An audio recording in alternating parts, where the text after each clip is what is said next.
umaga po mga kaisla. Yeah, dito sa amin ay maulan. O, hindi na natigil. Baha na po pati. O, baha na dito sa bahay. O, baha na. Yeah, sana na may tumigil ang ulan. Huwag maghapon at lalalim ng tubig. Ay, basang-basa na kahit ito. O, baha na hanggang dito sa loob. Mamaya po ay kami ay magtataas ng gamit at mababasa. Maraming mababasa. Yung po ay ba ay naitaas na namin kanina madaling araw.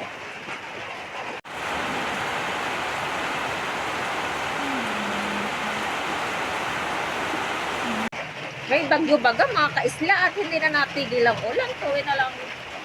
Kahapon ay maulan din. Nahapon ay umulan. Pero nung umaga ay mainit. Nung hapon lang umulan siya.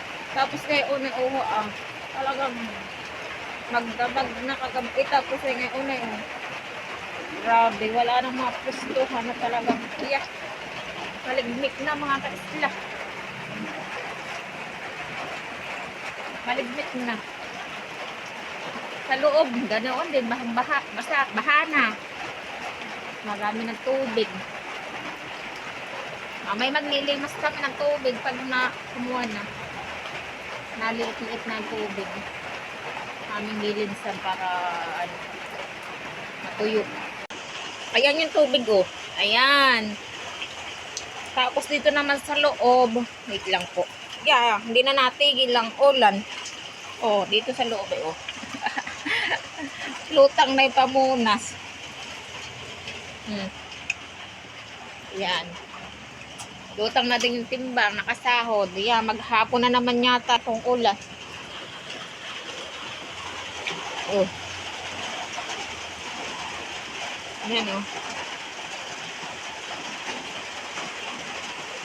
Maghapon basa na naman. Daan na lang po ang kulang, han eh. Kawa naman yung manok.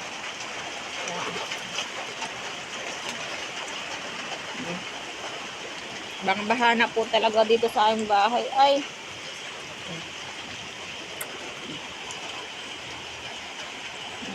Sana na may tumigil ng ulan. Ayan mga kaisla, maglilimas na ng bahay. Nag-present pa po siya. Siya daw po ang maglilimas dito sa bahay. Kaya paspasan siya. Paglilimas ay buti na lang po at bumaba ang tubig. Humina na po ang ulan. Salahan eh. Wala na nga, kakunti na.